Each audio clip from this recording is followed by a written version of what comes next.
Hey all, welcome back to our channel Gugapriya Kumar's podcast. இன்னையோட story பார்க்கலாமா? இன்னைக்கு நம்ம பார்க்க போகிற story A Father Learns a Lesson from His Son. ஒரு அழகான கிராமத்தில் வேலன்னு ஒரு கார்பெண்டர் வாழ்ந்து வந்தான். அவனோட அம்மா ரொம்ப நாள் முன்னாடியே இறந்துட்டாங்க. அதனால் அவனோட வயதான அப்பா குப்பன் அவன் கூட தான் வாழ்ந்தார். குப்பன் ரொம்ப வயதானவர், நடக்கக்கூட கஷ்டப்படுவார். ஆனால் வேலன் அவர் மேலே பாசம் காட்டாமல் சரியாக சாப்பாடு கூட கொடுக்க மாட்டான். சின்ன மந்தத்தில் கொஞ்சமாக சாப்பாடு தான் போடுவான். அதுவும் போதாது. வேலனுக்கு குடிக்கிற பழக்கம் இருக்குது. குடிச்சிட்டு வந்த உடனே அப்பாவை ரொம்ப மோசமான வார்த்தைகளை வச்சு திட்டுவான், அவமானப்படுத்துவான். வேலனுக்கு முத்துன்னு ஒரு 10 வயசு பையன் இருந்தான். முத்து ரொம்ப நல்ல குணம் உள்ளவன்.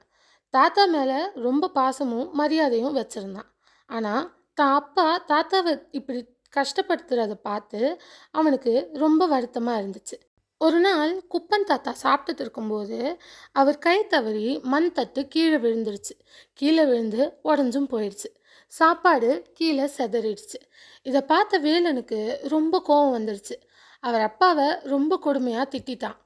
வயதான குப்பன் ரொம்ப மனசு உடைஞ்சு அமைதியாக நின்றுட்டாரு. இதெல்லாம் முத்து பார்த்துட்டு இருந்தான். அவனுக்கு ரொம்ப கஷ்டமாக இருந்தது. ஆனால் அப்பா கிட்ட எதிர்த்து பேச ரொம்ப பயந்தான். மறுநாள் காலையில் முத்து தான் அப்பா யூஸ் பண்ணுற கார்பெண்டர் டூல்ஸை எடுத்துக்கிட்டு ஒரு மரத்துண்டையும் எடுத்து ஏதோ செஞ்சுட்டு இருந்தான். அதை பார்த்த வேலன், முத்து என்ன பண்ணுற அப்படின்னு கேட்டான். அதுக்கு முத்து சொன்னான், அப்பா நான் ஒரு மரத்தட்டு செய்கிறேன் அப்படின்னு சொன்னான். வேலன் சிரிச்சுட்டு, மரத்தட்டா எதுக்கு அப்படின்னு கேட்டான். அதுக்கு முத்து அமைதியாக சொன்னான், இது உனக்கு தான்ப்பா. நீயும் ஒரு நாள் தாத்தா மாதிரி வயசான பிறகு இதில் தான் சாப்பிடணும். மண் தட்டு சீக்கிரம் உடஞ்சிரும். நீ உடைச்சா நான் உன்னை திட்டுவேன்.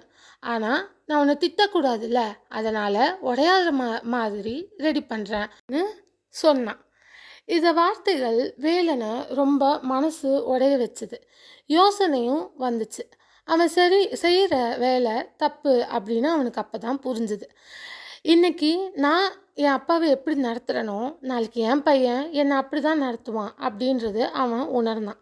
உடனே அவனோட மனசு மாறி அவன் அப்பா கிட்ட போயிட்டு மன்னிப்பு கேட்டான். அவரை மரியாதையோட பார்த்துக்கவும் ஆரம்பித்தான். குடிக்கிற பழக்கமும் விட்டுட்டான். அதுக்கப்புறம் வேலனும் அவனோட அப்பாவும் முத்தும் சந்தோஷமாக ஒரு குடும்பமாக வாழ்ந்தாங்க. இதனால் நமக்கு என்ன புரியுதுன்னா, பெற்றவங்களை எப்போவும் மரியாதையோட நடத்தணும். நாம் அவங்களுக்கு செய்கிறது தான் ஒரு நாள் நமக்கு திரும்பி வரும். என்றைக்குமே அவங்க நம்மளை எவ்வளோ கஷ்டப்பட்டு வளர்த்தாங்கன்றதை மறந்துடவே கூடாது.